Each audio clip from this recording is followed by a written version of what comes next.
Okay, I spent weeks thinking about, I knew I wanted to bring this word, but I didn't know what to say. And I spent weeks and weeks, and every time I sat down, I just couldn't do it.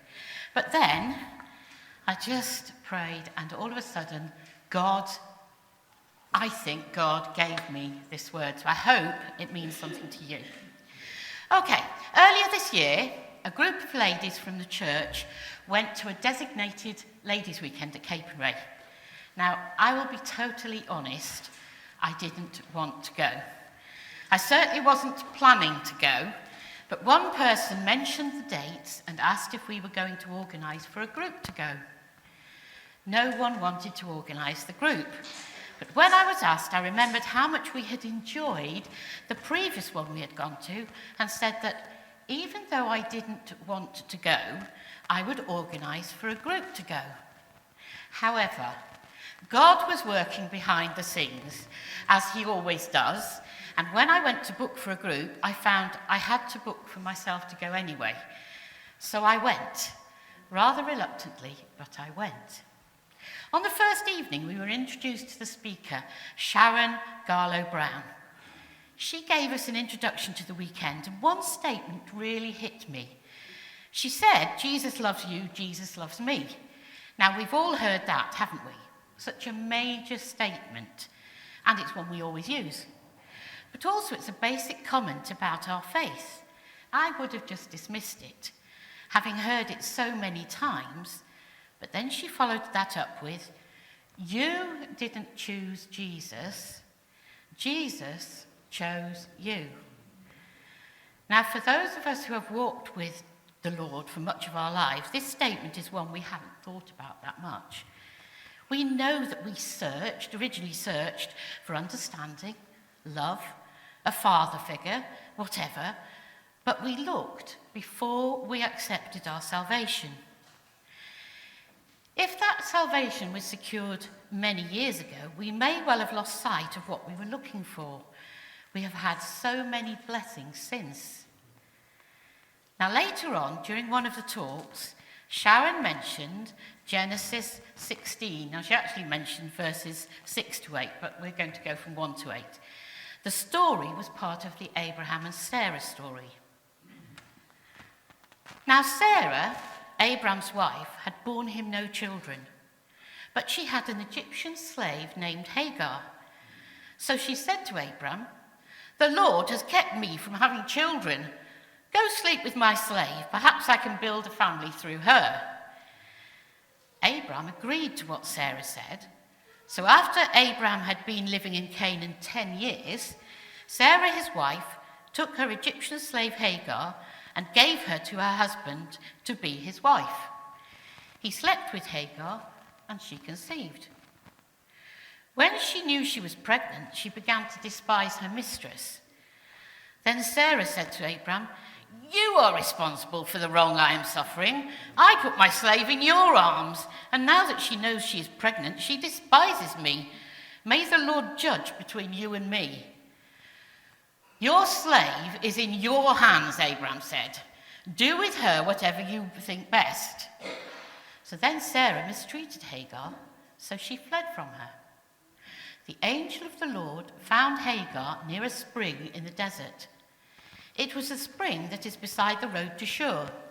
And he said, "Hagar, slave of Sarah, where have you come from and where are you going?" The title of this word is, "Where have you come from and where are you going?" Together with the realization that Jesus chose me, I was drawn towards these two questions. Looking back over the years, can you remember what picture you had of God as you were growing up, or as you were growing up in your faith and understanding? Think about it. Maybe you had God as a benevolent headmaster in your mind, one who showed discipline yet empathy, educated wisdom and common sense. Now, don't worry, I am quite aware that not all head teachers are like that. Or maybe you saw God as a doctor, healing whatever was needed. Or maybe as a father figure, Probably the most difficult picture to consider, as we have such varied experiences of our fathers, don't we? Now, it wasn't a difficult exercise for me to remember how I viewed God, since I had always felt he was a father figure. But my view of a father was someone who was rather aloof, superior yet loving, but not approachable, if that makes sense. Where have you come from, and where are you going? I grew up in an Anglican Christian home. My father was an engineer. He was a professor, an academic, a clever man who was always a church warden or a member of the parochial church council wherever we lived. My mother was a maths teacher, the best of us are, a choir mistress and a church organist. Both were a little eccentric, but they brought us up as Christian children in a Christian family. To them, that was their total belief and responsibility. When I was 15, I persuaded my parents to allow me to go to the Baptist Youth Club in town with some of my friends from school. It was amazing, and I began to understand about individual salvation. One night, I gave my life to God. I received some wonderful tracts, and the prayers were brilliant. I was on fire. But when I went out to my mother, who had collected me, she was furious. She refused to let me go back to that happy, clappy cult again. I didn't dare tell her that when we started our own youth group in the church a few months later, the youth leaders had similar discussions with us all, and they encouraged our walk towards a salvation of our own, not that supposedly given us by loving parents. Over the years, I've helped with a number of youth groups and children's church activities.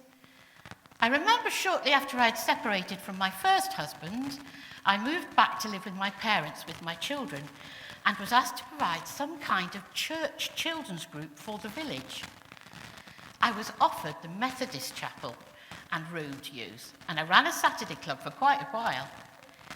I would talk to all the children about salvation, about opening the doors, about their futures. And every week they would lap up whatever I told them. It was wonderful. But even after all those years, I still had this doubt in my mind that it wasn't what I had been brought up to believe for me. After a while, I moved out with my children, and my daughter started attending the Pentecostal church across the road from our home. She spent all Sunday in church and 2 or 3 evenings a week at youth activities. Now, I got so fed up at never seeing her for most of the week, I decided to give up attending my parents' church, and I went with her. Well, it was a real eye-opener, and I got more support there than I had ever received outside my family. All 3 of my children accepted God into their lives, although none of them walk with him at the moment. Around that time, I started helping out at Grapevine and Faith Camp, and eventually at Spring Harvest with the children's group Power Pack. It was fantastic. The leaders had ministry and prayer before every meeting, and then several hundred children came in. Absolutely brilliant. On one occasion, we stayed around for a time for ministry for the leaders and helpers after the meeting, and we all went forward for prayer. That was all of us. Now, I went down in the spirit, and I had never had that experience before, and it was actually a long time before I could get back up again. Afterwards, I was amazed at how it had felt, and how all of a sudden I was receiving answers to so many questions I'd never voiced to anyone. Since then, I have renewed my ideas. I've built on the idea that Jesus chose me, although parts of me still couldn't understand why or how. Having those doubts have genuinely helped over the years because it gave me a better understanding of what others, particularly children, give voice to. Where have you come from, and where are you going? Now, During the Cape and Ray weekend, I was drawn to the bookshop and I bought myself a copy of Sensible Shoes by Sharon Garlow Brown. Now, I had been told how good it was, but even so, I didn't really feel confident I would enjoy it. I kept looking at it, starting to read it, then put it aside, and picked it up several times, each time starting back at the beginning. I'm not a great reader. I'm a teacher, but I'm not a great reader. I love listening to stories, and so I looked at my Audible account, and I searched for Sharon Garlow Brown, and I found loads of books by her. So I downloaded a copy of this one and the other two in the trilogy, and I started to listen to it.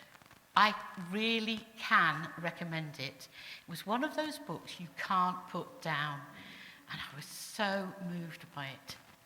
I have read more of her books since, and they're all brilliant. Two things struck me about the book: the honesty, including negativity, and the openness to spiritual guidance. Now, the book covers a rather mismatched group of women who attend a retreat over a number of weeks and looks at their development during the weekly meetings using a number of different approaches. Each chapter considers a particular woman and their positivity and negativity towards certain suggestions and their growing relationships. Totally honest, looking at normal human reactions. Remember, we won't always agree, but God can come into a discussion and direct our thinking so that his way, his direction, comes foremost. As I listened to the book, I was drawn to one or two techniques I had never heard of, but over the months, they have become more and more useful. I looked at them and Googled their origins, and I knew some people I know would be scathing about their relevance. But they are working for me, and so I'm going to bring them to you.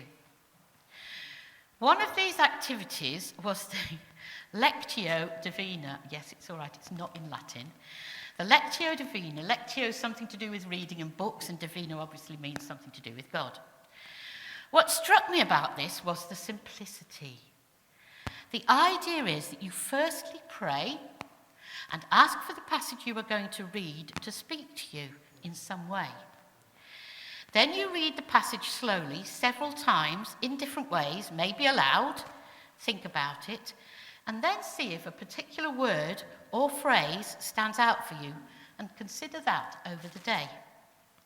As it says in 2 Timothy chapter 3, verse 16, all scripture is God-breathed and is useful for teaching, rebuking, correcting, and training in righteousness. Using the method I have just outlined allows us to let God teach us, allows God to rebuke us, to correct us, and to train us. It can be used as a reflection on a worry or a quandary, and it allows God to lead us. It is so easy to gloss over a passage, especially if we've got into a routine. We must find different ways of listening, different ways of reading, and whether we use the method as named, we can still take on board some of the ideas to keep our Bible reading allowed and relevant. We ask for God's direction as we move forward, but we don't always allow God to talk to us. We don't always listen. We don't always give him time to open doors and shut them. This activity made me realize that I need to take more time to listen, time to reflect, and trust God to give me answers to my questions. So to demonstrate what this looks like, I looked at Psalm 9. Now, I tried to read it all, but I found it was too long to concentrate throughout. So I will look at the verses I concentrated on. I started by looking at verses 1 and 2. I will give thanks to you, Lord, with all my heart. I will tell of all your wonderful deeds. I will be glad and rejoice in you. I will sing the praises of your name, O Most High. I think we should always start with praise and thanksgiving for everything that God has done for us. And those 2 verses just state that. Then I look particularly at verses 7 to 10, eventually concentrating on verse 10. The Lord reigns forever. He has established his throne for judgment. He rules the world in righteousness, and he judges the peoples with equity. The Lord is a refuge for the oppressed, a stronghold in times of trouble. Those who know your name trust in you, for you, Lord, have never forsaken those who seek you. Now, I read it aloud 4 times, wondering if I was going to get anything from it. A bit like Naaman dipping himself in the Jordan 7 times, perseverance is definitely important. So verse 10, those who know your name trust in you, for you, Lord, have never forsaken those who seek you. When I finished, I sat for a while and then moved on. But during the day, I kept remembering that word, trust. I think trust is one of the most difficult things we carry forward. Trust from humans is so often broken or destroyed, but God can be totally trusted. And we have to let go of the fear of letting go and trusting. Remember that others might have focused on different words like never forsaken or other words. And if I did this again, that may well be the way forward for me. This is God speaking to you or me through his word.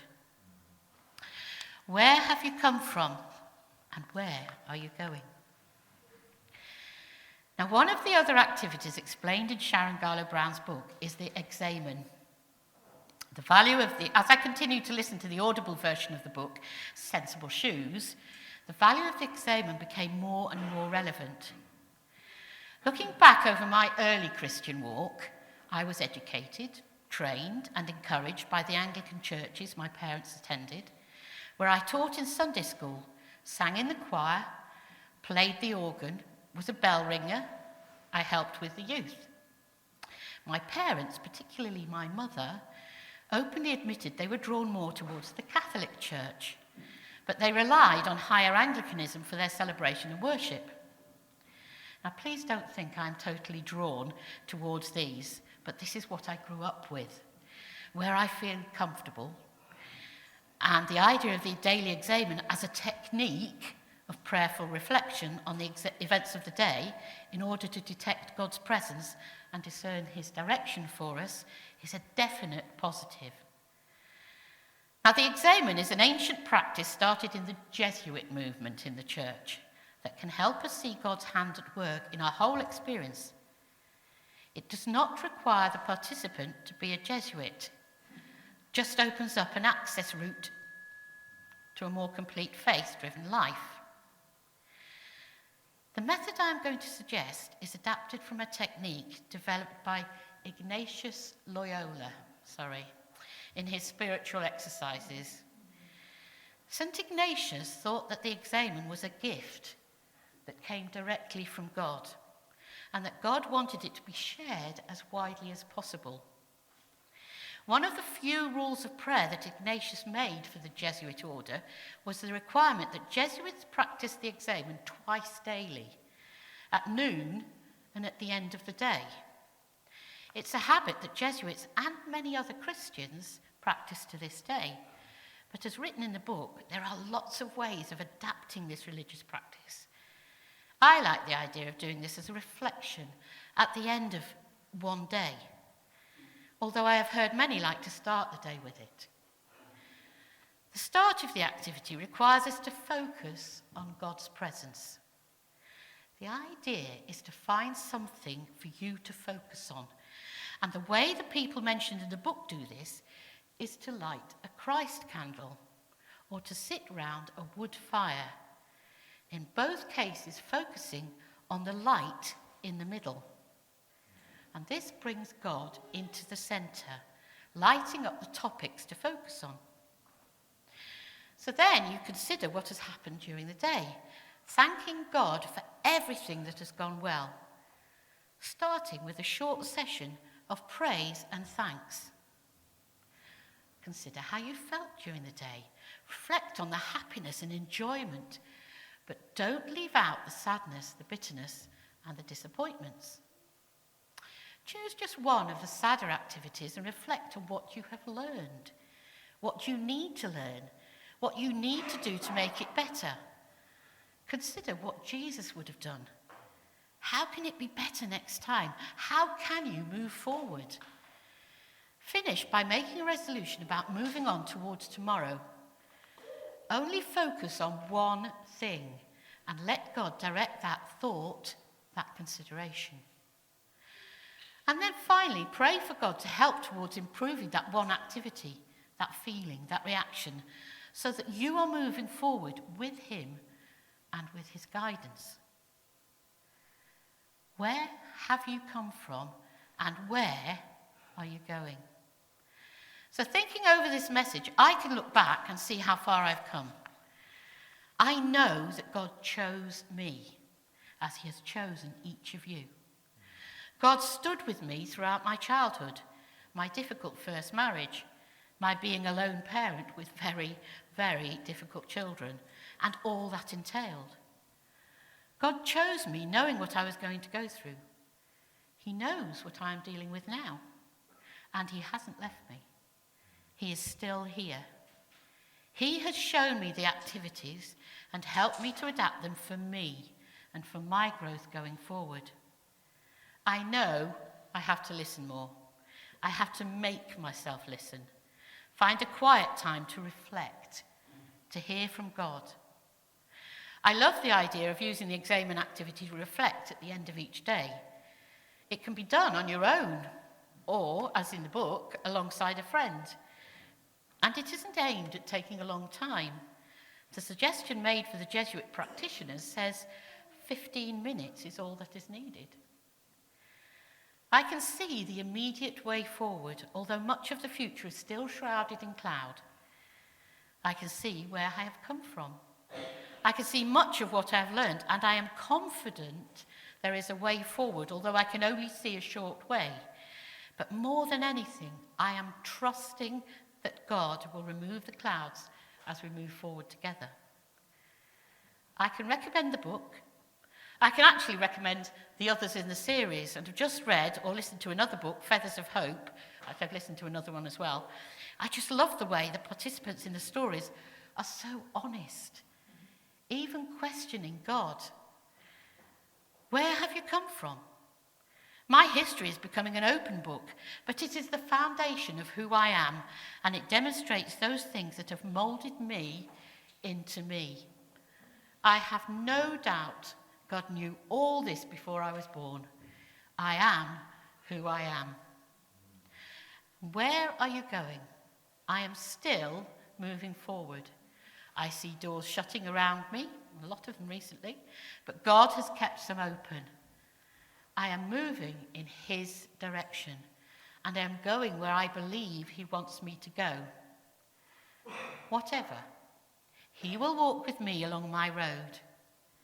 I hope he will walk with you too. He certainly wants to.